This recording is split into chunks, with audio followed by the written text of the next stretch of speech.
Welcome back to channel. स्वागत है आप सभी लोगों का आज के इस नई वीडियो के अंदर। आज हम लोग डिस्कस करने जा रहे हैं manufacturing industry chapter class 10th का, which is most important chapter as for geography. आपके हाफ ईयरली एग्जामिनेशन में भी आ रहा होगा।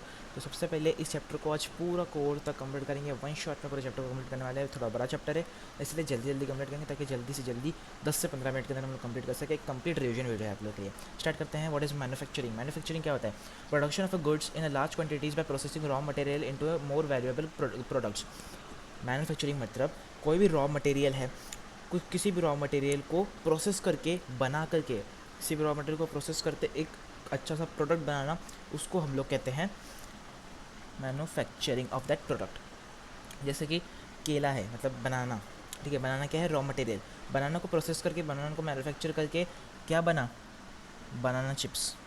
क्या बन गए? बनाना चिप्स बन गए। तो बनाना चिप्स क्या प्रोडक्ट है, और बनाना क्या था? रॉ मटेरियल था। उसको प्रोसेस किया, उसको मैन्युफैक्चर किया, तब हमको बनाना चिप्स मिले। ओके, आगे बढ़ते हैं। इंपॉर्टेंस क्या है मैन्युफैक्चरिंग की? Why manufacturing is a backbone of an economic development. क्यों मैन्युफैक्चरिंग बहुत ज़्यादा इंपॉर्टेंट है इंडिया के अंदर? Because it helps to modernise agriculture. Agriculture में काफ़ी हेल्प करता है, बिकॉज एग्रीकल्चर से ही काफ़ी सारे रॉ मटेरियल्स जो है मैन्युफैक्चर्स के लिए आते हैं। Reduce the heavy dependency of peoples on agriculture by providing jobs in secondary and tertiary sectors. Secondary और टर्शियरी सेक्टर्स में काफ़ी अच्छे से अच्छे जॉब्स प्रोवाइड करता है मैन्युफैक्चरिंग के through. Helps in eradication of unemployment and poverty. जो पॉवर्टी है इंडिया में, जो लोगों को जॉब्स नहीं मिलती है, पॉवर्टी चल रही है, अनएम्प्लॉयमेंट है, उसको काफ़ी कम कर देता है। बिकॉज मैन्युफैक्चरिंग के लिए काफ़ी सारे लोगों की, काफ़ी सारे लेबर्स की जो है ज़रूरत लगती है। Establishing industries in backward areas reduces the regional disparities. मतलब गांव साइड में जहाँ पर एकदम रीजनल एरियाज़ है, बैकवर्ड एरियाज़, वहाँ पर इंडस्ट्रीज़ एस्टेब्लिश करते हैं ताकि जो है ना रीजनल डिस्पैरिटीज़ काफ़ी कम हो जाए। A country with high level of manufacturing activities becomes prosperous. एक जो कंट्री जिसके पास सबसे ज़्यादा हायर मैन्युफैक्चरिंग एक्टिविटीज़ है, वो सबसे ज़्यादा पावरफुल कंट्री मानी जाती है। आगे बढ़ते हैं। Agriculture and industries moves in hand to hand. Agriculture industry जो हैंड टू हैंड मूव करते हैं। एग्रीकल्चर क्या होता है? खेती बाड़ी। इंडस्ट्रीज़ क्या होती है? जिसको हमने कहा कि रॉ मटेरियल प्रोसेस करके गुड्स बनाते हैं, उसको हम लोग इंडस्ट्रीज़ कहते हैं। वहाँ पे इंडस्ट्रीज़ में सारी मैन्युफैक्चरिंग होती है। Agriculture industries are dependent to each other. कैसे? बिकॉज एग्रीकल्चर जो है ना रॉ मटेरियल प्रोवाइड करता है इंडस्ट्रीज़ को। ठीक है, जैसे कि कॉटन, जूट, रबर, शुगर हो गया। और इंडस्ट्रीज़ क्या करती है? एग्रीकल्चर को अपनी तरफ से जो रॉ मटेरियल से प्रोसेस करके गुड्स बनाया ना, वो जो है पास ऑन करते हैं जो एग्रीकल्चर। बिकॉज एग्रीकल्चर में क्या पास ऑन करती है? फर्टिलाइजेशन के लिए काफ़ी मशीनरीज़, ठीक है ना, काफ़ी मशीन से पेस्टिसाइड्स हो गए, केमिकल्स हो गए, वो प्रोवाइड करती है इंडस्ट्रीज़ एग्रीकल्चर को। एग्रीकल्चर क्या प्रोवाइड करता है? रॉ मटेरियल्स प्रोवाइड करता है। ठीक है। Contribution of industries to Indian economy. National economy के लिए कंट्रीब्यूशन क्या है इंडस्ट्रीज़ का? ओवर लास्ट 2 डिकेड्स, ठीक है ना, ये आपके एनसीईआरटी में नहीं है, एनसीईआरटी में है होगा शायद, लेकिन इंपॉर्टेंट इतना नहीं है, so not to read it. आगे बढ़ते हैं। एनएमसीसी। एनएमसीसी क्या है? The national manufacturing competitiveness council which has been set up with the objective improving the productivity in industries through government and innovations. Okay. Factors which affect the industrial location. कौन से factors हैं जो कि important है एक industry को बनने के लिए, एक इंडस्ट्री को एस्टैब्लिश होने के लिए? सबसे पहले तो रॉ मटेरियल चाहिए, ठीक है, लेबर चाहिए, फिर कैपिटल चाहिए, कैपिटल मतलब पैसा चाहिए, ठीक है ना, पावर चाहिए, मतलब इलेक्ट्रिसिटी का पावर चाहिए, इलेक्ट्रिसिटी चाहिए, काफ़ी अच्छा सप्लाई चाहिए इलेक्ट्रिसिटी का, मार्केट एरिया होना चाहिए, फिर इंफ्रास्ट्रक्चर फैसिलिटीज़ होनी चाहिए वहाँ पे। अगर ये सारी चीज़ें अवेलेबल है तो एक इंडस्ट्री वहाँ बन सकती है। ठीक है ना। Industrialisation and urbanisation go hand to hand. अभी एग्रीकल्चर और इंडस्ट्रीज हैंड टू हैंड जा रहे थे, अभी इंडस्ट्रियलाइजेशन एंड अर्बनाइजेशन भी हैंड टू हैंड जाते हैं। कैसे? Urbanisation follows when industrialisation started. ठीक है ना। Sometimes industries are located in और near the area, near the city. ठीक है ना। इंडस्ट्रीज जो है ना कभी कभार सिटी के आसपास ही बनती है। सिटीज़ क्या प्रोवाइड करती है? मार्केट और सर्विस प्रोवाइड करती है, और बैंकिंग, इंश्योरेंस एंड ट्रांसपोर्टेशन भी प्रोवाइड करती है। किसको? इंडस्ट्रियलाइजेशन को। ठीक है ना। Urban agglomeration, when many industries tends to come together to make use of an advantage of an urban centers, such centers is then called as an agglomeration economy. इसका मतलब है काफ़ी सारी कंपनी जब इंडस्ट्री जब साथ में आती है और अर्बन सेंटर्स का एडवांटेज लेती है, तब उसको हम लोग जो है ना एग्लोमरेशन इकोनॉमी जो है कहते हैं उन सेंटर्स को। है ना। क्लासिफिकेशन ऑफ इंडस्ट्रीज, क्लासिफिकेशन कितने कितने हैं, ठीक है ना। सबसे पहले on the basis of the raw material हम लोग क्लासीफाई करें तो एग्रो बेस्ड इंडस्ट्रीज है, मिनरल बेस्ड इंडस्ट्रीज है। एग्रो बेस्ड इंडस्ट्रीज क्या होती है, कॉटन, वुलन, सिल्क। एग्रो मतलब एग्रीकल्चर बेस्ड इंडस्ट्रीज। मिनरल्स मतलब जो मिनरल्स बेस्ड इंडस्ट्रीज होती है, जैसे कि मैन्युफैक्चरिंग इंडस्ट्री, जैसे iron and steel, cement, aluminium, petrochemicals etceteras, ठीक है ना। On the basis of the main role पे बात करें तो बेसिक एंड की इंडस्ट्रीज और कंज्यूमर इंडस्ट्रीज आती है, उसमें दो टाइप्स की इंडस्ट्रीज। तो बेसिक एंड की इंडस्ट्रीज़ क्या होती है, ये एक ऐसी टाइप की इंडस्ट्रीज़ होती है जो कि अपने गुड्स को सप्लाई करती है किसी और इंडस्ट्री को, ताकि वो उससे जो है ना अच्छा सा गुड बना सके। इसका मतलब है कि बेसिक इंडस्ट्रीज़ अपने गुड्स बनाती है, अपने रॉ मटेरियल से अपना प्रोडक्ट बनाती है और वही प्रोडक्ट को किसी और इंडस्ट्री को दे देती है, ताकि वो इंडस्ट्री उसको as a raw material use करे और उससे जो है वो अपने गुड्स बनाए और उसको सेल करे। इसको हम लोग कहते हैं basic industries, basic and key industries. जैसे कि iron and steel, copper smelting, aluminium smelting, iron and steels. जो कि आयरन एंड स्टील्स काफ़ी इंडस्ट्री, जैसे कि हमारे ऑटोमोबाइल इंडस्ट्रीज़ उसके लिए काफ़ी वर्क करता है, ठीक है, उसके लिए वो रॉ मटेरियल का यूज़ होता है। कंज्यूमर इंडस्ट्रीज़ क्या होती है, मतलब कंज्यूमर्स, ठीक है, this industries produce goods which are directly use by the consumers. ऐसे गुड्स बनाती है ये इंडस्ट्री जो डायरेक्टली कंज्यूमर्स यूज़ कर सकते हैं और कोई नहीं यूज़ कर सकता। For example sugar, paper, electronic soaps etcetera, Colgates and other things. On the basis of the capital investment, capital investment में दो टाइप्स आते हैं, जैसे small scale and large scale. Small scale क्या होते हैं, if it investment of a capital is up to 1 crore then the industry is called as small scale industry. And अगर large scale industry मतलब क्या होता है, अगर जो कैपिटल है, जैसे कि मतलब मनी, जितना पैसा बिजनेस में लगाया गया है वो अगर 1 करोड़ से ज़्यादा है तो वो लार्ज स्केल इंडस्ट्रीज होती है। तो मेरे कॉमर्स में अच्छे तरह से समझ सकते हो, कॉमर्स में आओगे तो, ठीक है ना। On the basis of the ownership, ownership के बेसिस पे 4 टाइप्स आते हैं, जैसे public, private, joint, cooperative. Public मतलब जो पब्लिक चलाती है, मतलब गवर्नमेंट चलाती है। प्राइवेट मतलब कोई प्राइवेट ऑर्गेनाइजेशन चलाती है, फिर इंडिविजुअल, फिर ग्रुप ऑफ इंडिविजुअल चलाता है।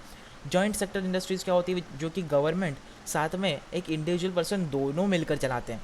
कोऑपरेटिव सेक्टर्स क्या होते हैं, जिसके अंदर जो है ना, this industries our own by the जो प्रोड्यूसर्स, सप्लायर्स और रॉ मटेरियल सप्लाईज जो होते हैं ना, प्रोड्यूसर्स, सप्लायर्स, ये दोनों जो है मिल करके इस इंडस्ट्रीज़ को चलाते हैं। मतलब उसको हम लोग कहते हैं कोऑपरेटिव सेक्टर्स, ठीक है। इसमें जो लॉसेस और प्रॉफिट होते हैं दोनों इक्वली शेयर कर लेते हैं। जैसे कि Amul which is an milk cooperative is a good example, ठीक है ना। On the basis of the bulk and weight of raw materials and finish goods, इसका मतलब है heavy industries and light industries. Heavy industries मतलब जिसमें हैवी रॉ मटेरियल्स यूज़ होते हैं और हैवी तरीके से हैवी गुड्स बनते हैं, जैसे कि आयरन एंड स्टील, ठीक है ना, इसको हम लोग हैवी इंडस्ट्रीज कहते हैं। लाइट इंडस्ट्रीज मतलब जिसके अंदर लाइट रॉ मटेरियल्स होते हैं, लाइट गुड्स बनते हैं, उसको हम लोग कहते हैं लाइट इंडस्ट्रीज। आगे बढ़ते हैं, क्लासिफिकेशन ऑफ इंडस्ट्रीज किस बेसिस पे हैं, agro based, mineral based, automobile, information technology and electronic industries. Agro based में बात करते हैं सबसे पहले। एग्रो बेस्ड आता है टेक्सटाइल इंडस्ट्रीज, जैसे cotton in textile and jute textile. Agro based में तुम बात करोगे तो cotton textile, jute textile and sugar industries आती है। तो how is a cotton made in factories, cotton कैसे बनते हैं, सबसे पहले रॉ कॉटन लिया जाता है, ठीक है, उसको गिनिंग कर करके उससे कॉटन फाइबर बनता है, फिर उसको स्पिनिंग करके उसका यान बनता है, देन उसको वीविंग कर करके उसका फैब्रिक बनता है, एंड देन उससे जो है गारमेंट्स बनते हैं, उसको फिनिश कर करके जो है कपड़े बनते हैं हमारे, उसको हम कॉटन कपड़े बनते हैं। तो अब हम कॉटन नेक्स्ट टेक्सटाइल की बात करते हैं थोड़ी सी, ठीक है ना। अर्लियन कॉटन टेक्सटाइल कहाँ पर था, सबसे पहले कॉटन टेक्सटाइल बना था Maharashtra state and Gujarat state में कॉटन टेक्सटाइल एस्टैब्लिश होता, कॉटन इंडस्ट्रीज, ठीक है ना। और because of availability of raw material, cheap labours, moisture, climate, ठीक है ना। Cotton textile industries is not only generate employment for the farmers but also support other industries like chemical, dyeing, manufacturing और packaging materials etcetera, ठीक है ना। Cotton industries ने सिर्फ और सिर्फ एम्प्लॉयमेंट फार्मर्स को नहीं दी, साथ ही साथ कुछ अदर इंडस्ट्री जैसे कि chemical industries, dyeing industries and packaging materials को भी दी, बिकॉज ऑफ के कॉटन बनाने के लिए केमिकल्स, डाइंग करने के लिए भी लोग लगते हैं। India has world class production of yarn after spinning, where India exported its cotton yarn to Japan, UK, US etcetera, ठीक है। But the quality of fabric is low after weaving. इतने इंपॉर्टेंट नहीं है 2 पॉइंट्स, ठीक है। तो मैं 3 points भी लिख कर दो तो काफ़ी हैं। चैलेंजेस क्या क्या थे कॉटन टेक्सटाइल इंडस्ट्रीज़ को, चैलेंजेस क्या क्या हुए कॉटन टेक्सटाइल इंडस्ट्रीज़ को, power supply, uncertain power supply हुआ करता था, मतलब इलेक्ट्रिसिटी इतनी ज़्यादा अच्छी तरीके से नहीं हुआ करती थी, बार बार लाइट आती जाती थी, ठीक है ना। उसके बाद need to upgradation of machineries काफ़ी लो क्वालिटी के थे, उसको अपग्रेड करना काफ़ी इंपॉर्टेंट था, ठीक है। लेबर्स काफ़ी कम थे, ठीक है। Facing tough competition, synthetic fibre industries थी था उस टाइम पे, तो उससे जो है काफ़ी टफ कंपटीशन था कॉटन टेक्सटाइल इंडस्ट्रीज़ का। जूट इंडस्ट्रीज़ की बात करते हैं। जूट इंडस्ट्री जो है लार्जेस्ट प्रोड्यूसर है इंडिया हमारा जूट इंडस्ट्रीज़ के अंदर। सेकेंड लार्जेस्ट एक्सपोर्टर है बांग्लादेश के बाद। बांग्लादेश फर्स्ट लार्जेस्ट एक्सपोर्टर है जूट का, और हम लोग सेकेंड लार्जेस्ट एक्सपोर्टर हैं जूट के, which is India. Most of the India's jutes mills are located in West Bengal. West Bengal में हमारी जो इंडिया के अंदर सबसे ज़्यादा जूट मिल जो है ना वेस्ट बंगाल में पाई जाती है, which is near the bank of Hooghly river. Okay, why only Hooghly? Factor responsible for the location, Hooghly में ही क्यों? ये इतना ज़्यादा इंपॉर्टेंट नहीं है, इसको हटा दो, ठीक है ना। चैलेंजेस क्या क्या फेस किए जूट इंडस्ट्रीज़ ने? Cost of the jute products are, जो जूट के प्रोडक्ट्स के जो कॉस्ट थे ना वो काफ़ी ज़्यादा हाई थे सिंथेटिक फाइबर्स के थ्रू, इसीलिए लोग जो है सिंथेटिक फाइबर्स लिया करते थे ना कि जूट के प्रोडक्ट्स लिया करते थे। Therefore it's facing tough competition for the synthetic fibres, ठीक है ना। Also face tough competition with the international competitors, मतलब इंटरनेशनली भी काफ़ी ज़्यादा जूट्स चलता था, जूट इंडस्ट्रीज थी, जैसे कि बांग्लादेश में, ब्राज़ील में, इजिप्ट में। एंड बांग्लादेश जो है ना लार्जेस्ट एक्सपोर्टर भी रहा है, जैसे उन लोगों को कहा पिछले इसमें, ठीक है ना। अभी शुगर इंडस्ट्रीज़ की बात है, इंडिया जो है ना सेकेंड लार्जेस्ट प्रोड्यूसर है शुगर का, ठीक है ना। और गुड़ एंड खरसाकर का जो है ना फर्स्ट लार्जेस्ट प्रोड्यूसर है कौन? इंडिया, ठीक है ना। 60% मिल्स जो है ना शुगर इंडस्ट्रीज़ के वो उत्तर प्रदेश एंड बिहार में लोकेटेड है। याद रखना है 3 पॉइंट्स, बस हो गए। Why this industries are shifted to southern and western states? ये ज़्यादा जो है ना, देखो ये साउदर्न और वेस्टर्न स्टेट्स में क्यों, जैसे कि स्पेशली महाराष्ट्र में जो है ना शुगर इंडस्ट्रीज़ क्यों बनी? बिकॉज शुगर केन जो है ना महाराष्ट्र में काफ़ी ज़्यादा पाए जाते हैं, एंड काफ़ी हाई सुक्रोज में शुगर केन पाए जाते हैं, और कूलर क्लाइमेट होता है महाराष्ट्र का, ठीक है ना। और sugar mills are best suited for the cooperatives that are more successful in this states, ठीक है। आगे बढ़ते हैं। चैलेंजेस फेस क्या क्या किए शुगर इंडस्ट्रीज़ ने? Sugar industries seasonal in nature, ठीक है ना। सीजनल है बिकॉज शुगर केन जो है ना सीजनली आते हैं, ना कि हर साल आते, मतलब हर बार हर मंथ आते हैं। India is still using old and insufficient method of an production, मतलब अभी भी हमारे पास पुराने टाइप का ही मेथड यूज़ कर रहे हैं प्रोडक्शन के लिए। देयर ट्रांसपोर्ट डिलेज, ट्रांसपोर्टेशन के लिए काफ़ी जो है ना प्रॉब्लम्स होती है इंडस्ट्रीज़ को, फैक्ट्रीज़ को। अब आयरन एंड स्टील इंडस्ट्रीज़ की बात की जाए तो आयरन एंड स्टील इंडस्ट्रीज़ क्या है? बेसिक एंड हैवी इंडस्ट्रीज़ है, ठीक है ना। Other industries are dependent on them, ठीक है, जैसे कि ये बेसिक और की इंडस्ट्रीज़ भी है, और ये इसके ऊपर दूसरी इंडस्ट्रीज़ जो है ना ये करते हैं, जैसे कि मतलब तुम कह सकते हो डिपेंडेंट है। इंडिया सेकेंड रैंक करता है क्रूड स्टील प्रोड्यूसर में, और लार्जेस्ट प्रोड्यूसर है स्प्रॉन्ज आयरन का, ठीक है ना। छोटा नागपुर प्लेट्यू जो है ना मैक्सिमम कंसंट्रेशन है छोटा नागपुर प्लेट्यू के अंदर, सबसे ज़्यादा आयरन एंड स्टील इंडस्ट्रीज़ काम करती है। अब चैलेंजेस क्या क्या फेस किए? क्या हाई कॉस्ट थी और हाई लिमिटेड अवेलेबिलिटी थी कोल की, ठीक है ना। और लोअर प्रोडक्टिविटी ऑफ लेबर्स काफ़ी कम पाए गए थे, ठीक है ना। इरेगुलर सप्लाई ऑफ एनर्जी काफ़ी इरेगुलर थी। फिर पुअर इंफ्रास्ट्रक्चर, मतलब पुराने टाइप के मेथड से किया जाता था। आगे बढ़ते हैं। एल्यूमिनियम स्मेल्टिंग इंडस्ट्रीज़ क्या क्या थी? It's second most important metallurgical industries थी इंडिया के अंदर, और ये मैन्युफैक्चरिंग ये आयरन स्मेल्टिंग इंडस्ट्रीज़ यूज़ किया करती थी for the manufacturing of an aircraft utensils and wires also, ठीक है ना। और substitute of an steel copper zinc lead in a number of an industries, ठीक है। आगे बढ़ते हैं। इसके मेन सिटीज़ क्या क्या थे? वेस्ट बंगाल, उड़ीसा, तमिलनाडु, महाराष्ट्र, छत्तीसगढ़, उत्तर प्रदेश, केरला, ठीक है ना। यहाँ पे काफ़ी ज़्यादा पाए जाते थे। इसकी जो है ना why only aluminium with following properties, क्यों एल्यूमिनियम ही सिर्फ और सिर्फ, ठीक है ना। इसमें से 3 पॉइंट लिखेंगे हम लोग, कौन से? लाइट इन वेट थे, फिर resistance to corrosion and good conductor of heat था, ठीक है। आगे बढ़ते हैं। केमिकल इंडस्ट्रीज़ द इंडिया की केमिकल इंडस्ट्रीज़ अपनी एक बहुत बड़ी ओन कंज्यूमर ही है, ठीक है, ओन लार्जेस्ट कंज्यूमर ही है। कैसे? देखो, केमिकल इंडस्ट्रीज है 2 सेक्टर्स, जैसे organic sector and inorganic sector, ठीक है ना। 2 टाइप के सेक्टर्स हैं। Organic sectors use organic chemicals like petrochemicals to manufacture, ठीक है। आगे बढ़ते हैं। केमिकल इंडस्ट्रीज क्या की थी? Inorganic sectors use inorganic chemicals like sulphuric, nitric acid, alkalies, soda ash use to manufacture fertilisers, ठीक है ना। अब organic chemical industries are located in near the oil refineries, but inorganic chemical industries are widely spread over the country, है ना। आगे बढ़ते हैं। Fertiliser industries, India is an agrarian country and agriculture depends a lot on the fertiliser के ऊपर agriculture काफ़ी dependent होता है, बिकॉज फर्टिलाइजर के बिना एग्रीकल्चर नहीं हो सकता, ठीक है ना। आज के टाइम पे इंडिया से fertiliser industries centralise around the production of nitrogenous fertilizers mainly urea and the complex fertilizers which is a combination of nitrogen, phosphate and potash. India second third largest producer of an nitrogenous fertilizer बनाने में third largest है India, third largest. And potash is entirely imported from the other countries, ठीक है ना। Potash जो है ना import किया जाता है अपनी कंट्री की तरफ से, ठीक है। और गुजरात, तमिलनाडु, उत्तर प्रदेश, पंजाब, केरला ये जो है कंट्रीब्यूट करते हैं अपना half of the fertiliser production.